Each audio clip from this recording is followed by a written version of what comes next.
Welcome to a new edition of the Neon Jazz interview series with veteran LA jazz singer Mark Winkler on the 2022 CD Late Bloomin Jazzman. It's full of originals and some old favorites reimagined. It's an album about age and wisdom, he explains. We also talked about COVID life, new shows, and so much more. Enjoy. We'll depart from modern issues, so to speak, and delve into music, because that's a good place to reside for right now, for sure. Sure. So you have a brand new album out, and yes. We had touched base with David some months back and kind of talked a little bit about COVID, but I think now the fact that the world is opening up, we are bona fide in a place where this is happening. How relieving does this feel to not only have this album come out, but the chance to do things live? It's very relieving. I just was talking with my friend Claire Martin from London yesterday, and we're going to get together and do a show in London probably the beginning of next year. So I immediately thought, wow, thank heavens we can do that again. Opportunities are happening, and yeah, it's very nice. It's very nice to be able to perform. I just did a CD release party for Late Bloomin Jazzman, and it was packed. It was very nice. You know, I was talking to a musician here in Kansas City that was kind of talking about the phenomenon of having so many eyes looking at them after so long of not being around. Are you feeling some kind of weird level of vertigo being in front of that many people? No, I'm a big ham, Joe. Doesn't bother me in the least. No, I don't have any problems with that. I'm lucky, okay, yeah. You know, I mean, I have friends who, you know, get much more nervous about performing in front of people. Nah, I don't have any of that stuff. Over this COVID time of self-reflection, what did you learn about yourself? What skills did you acquire over this time that you didn't expect that's going to make you stronger as we do reemerge and do more live shows and promotion?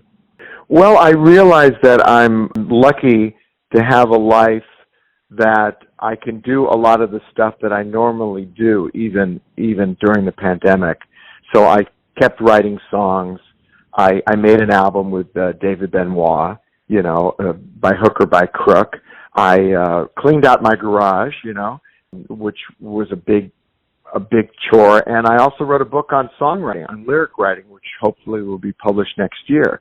I realized that I was pretty self-sufficient, and luckily enough, I make my money by things that weren't that affected by the pandemic, and I felt very fortunate that was the case. On Late Bloomin Jazzman, you got originals, but you have old standards you've reinvented, like Old Devil Moon, Ain't Necessarily So. What was it like to make this album? How much fun was it? Well, it was a lot of fun to do my own songs. You know, I consider myself a songwriter, almost foremost. I mean, I love writing songs, writing lyrics. And the last couple of albums, which I loved, they didn't feature a lot of my own songs. You know, the album with Cheryl Benteen was basically songs from New York in the 50s. And the stuff with David was music that the two of us had grown up with and loving, like, you know, the Johnny Mandel stuff and Henry Mancini. So it was wonderful to get back to having an album that had more of my songs on it, so I could, and I had a lot. I have a lot of songs that have built up. So I love doing that. I love doing my own tunes. So I had a great time. What are you hoping ultimately the listener gets from this? Whether it's an evolutionary step for you with your original material or spinning the classics in your own blend, what do you hope they get from this? Well, I hope they're entertained. I'm always very aware of the people who listen to my music, and I don't want to bore them. I always want to give them the best material and the best musicians. I think about, you know, the 20 albums I've made in my career. I've never done anything half-heartedly. I always try to do the best because I really am appreciative of the people who support me and my career. So I want to make the best album, and this record I'm very, very proud of. I think it has a great group of musicians, you know, like we have John Clayton on it, who just was incredible. He did a great arrangement on It Ain't Necessarily So. You know, I have David Benoit again. I have Bob Shepard, Grant Geisman. So these musicians are just fantastic. I love reinventing songs. I love standards. I love George Gershwin. I love Yip Harburg and Burton Lane, who wrote Old Devil Moon. I think I gave people an entertaining album, and that's what I always want to do. As the world of jazz steps out and gets back into the live environment and promoting and things that we've been used to, that we've been away from for the last couple of years, how do you see the community reemerging stronger and rebounding and getting just a new vitality, or being stronger than it was before? Well, one thing that's emerged from the pandemic, a positive thing, is live stream performances. My show at Feinstein's at Vitello's last week, 50% of the audience was live stream. And that's an incredible revenue stream that we didn't really have before the pandemic. And I'm sure it's something that's not going to be going away now. So that is a positive thing. And the other thing is, everybody in my jazz community in Los Angeles, and I've been called some guy, C. Michael Bailey from All About Jazz, just called me the godfather of jazz in L.A. And it's true, I do know most everybody in jazz in L.A. So we are all glad to be going to each other's shows and seeing each other in person again. I mean, just on a personal level, it's really nice to see my friends again in person. In our lifetimes, there's been some tumultuous things, and I know from my lifetime, 9/11 was probably one of the more magnanimous ones, but this one's pretty heavy. I don't see people shaking this feeling for a long time. I think it's going to bring musicians together, and I think there's going to be the audience is going to savor all of this. Do you get that sense? I think it's not over. I think it's going to be interesting where we go from here. I mean, I'm excited about going to London next year, but I thought, okay, I hope there's not another variant, and I'm going to have to cancel my trip.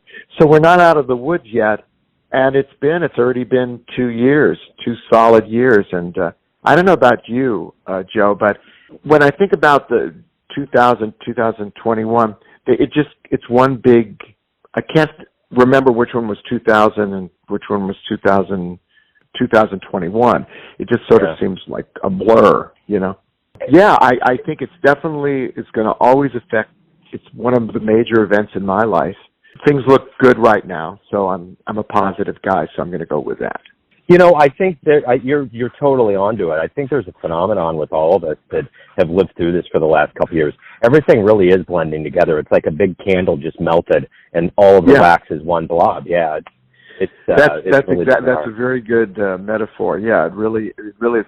And when I say, I cleaned my garage, I guess I cleaned it in 2000, but it seems like last year. But last year seems like it all blends all together, And I think that's another good metaphor, too, is that I think everybody did kind of clean out a part of their lives. I remember a few months after, COVID started in probably April or something, they showed the canals in Venice were clear because of all the human pollution that was gone, which is just wild to think. But I remember before COVID happened, there was reports from China coming in, and Beijing was just a ghost town. And I was like, wow, what would make no one in one of the most populated places on the planet go outside? And that was well before it got here. So I guess, there were some things that were written in the sand, but, you just don't know until it happens.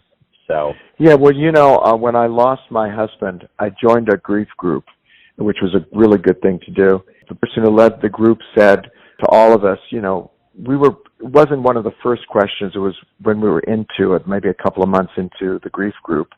She said, what is a good thing that's happened from your partner passing away?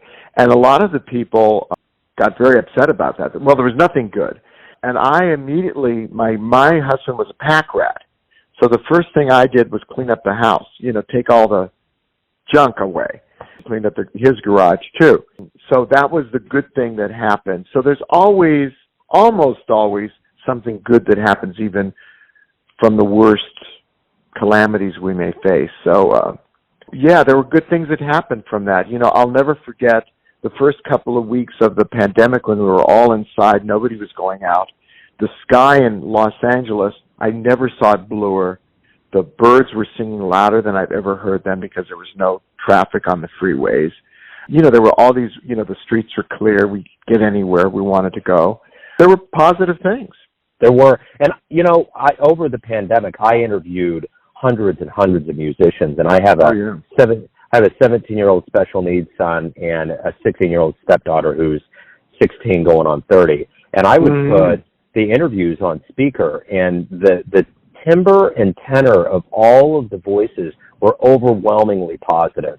I mean, everybody was looking at things in a positive way. I very rarely got anybody that was that dark or stark. I mean, there were some times where it was heavy, but overall, I think that's the thing that's always been evident for me of the jazz community. It is one of the strongest set of humans I've ever been around in my life. There's optimism, there's a groundedness, there's not inflated egos, there's a realism that's always positive. And I think that's been, from my perspective behind the microphone, watching this community, it's like you all did that before, but it just got magnified after, and it was like proof in the pudding moment. Oh, that's very nice. I remember really liking all of the different house concerts and things on the internet, that my friends did. I remember that I have a friend named Kathy Seeger Garcia that started interviewing jazz artists every day, and she's still doing it. She's in her second year now, or third year. There were these wonderful house concerts. Sina E. Out of Denmark, she was doing it with her husband. And anyway, there were wonderful things that were happening, and it doesn't surprise me because I really like jazz musicians. I also am in the musical theater world sometime. I've written 3 musicals that have made it off Broadway, and that's a different world. I'm not as crazy about those people. I like the jazz community much better. The last thing I did, March 12, 2020, I went to the local community college here, and I saw Maxine Gordon she was talking about the book about Dexter, and I went up afterwards and talked to her, and she's wonderful, and she signed the book. And that was when everybody was getting nervous. Deborah Brown, the wonderful Kansas City singer, was there, and I went up to shake her hand. We did the elbow thing, and it was the beginnings. And I was debating whether I was going to go or not, and thank God I did. So I'm walking out, and I look down at the book, and I see when she signed it, she put the date and said something like, "Thank you," and signed Maxine. I said, how am I going to remember this? Because I have other books signed, and it is the most important autograph I will ever get in my entire life. And I caught up with her 6 months later, and I said, Maxine, this book that you signed is so emblematic of so many things. And she told me that because I brought that to her attention, she will always write the date on every autograph from here on out. Wow. That's interesting. I don't put the date. I put the year. I don't put the actual date when I autograph something. I put the year, though, most of the time. Was the book good? The Maxine Gordon book? Oh, yeah. Long Tall. It was so cool to go through his life and all of those years when he was making films and how his career undulated between Europe and America. It was a really good read. She's a great writer. Oh, good. Okay, I'm going to read it. I just read an article, I think it was in Downbeat magazine, or one of the jazz magazines, on the making of Round Midnight, and it's made me want to revisit it because I liked that movie so much when it came out. So I haven't seen it. But, one of the things that I want to talk about with you on this record is that people were asking me when I was making the record, what's the theme of this record? And I realized that the theme of it is getting older, which was interesting. I didn't really realize it when I was making the record, but then as I finished it, I have a song on it about a friend of mine who's got Alzheimer's, and I'm her power of attorney, and I take care of her basically. I mean, she's in assisted living, but I take her to the doctor and all that stuff. And then I have a song about losing my husband and then finding love again. Songs about film noir and George Gershwin. And I realized that it's only stuff that could be written by somebody of a certain age. And I think it's really cool that I get to do that because I think there's an audience for it. I know when I sing these songs live, people really relate to it. That's something different about this record. I claim who my age. I'm not a young guy. I'm not the youngest flower in the garden, but I've learned stuff. When you get older, more stuff. Old Enough, which is on the record, is about not being so stupid, and actually learning some stuff, When I first started singing, I remember being in a band, and the guy wanted me to sing God Bless the Child, the Billie Holiday song, And I did, and I didn't know what that song was about. And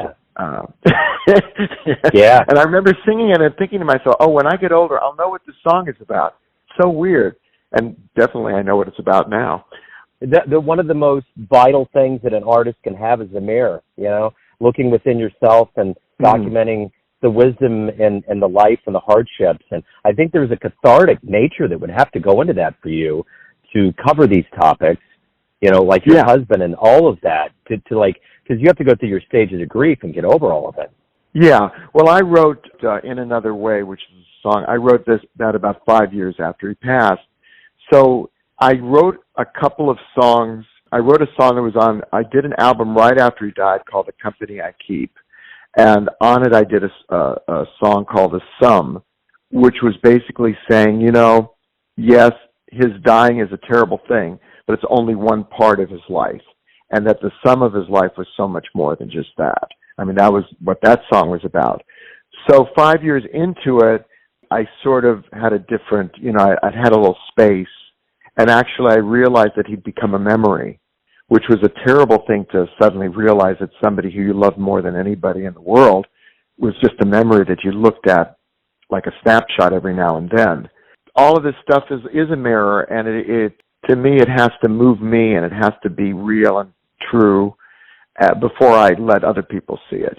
I try to be honest about these things. Well, and okay, with that in mind, speaking of age and wisdom, if you have a dream tonight and you run into your younger self around the time that you were starting to become a professional, and you can tell your younger version one piece of advice based on the wisdom you've gotten all these years, what would you tell your younger version?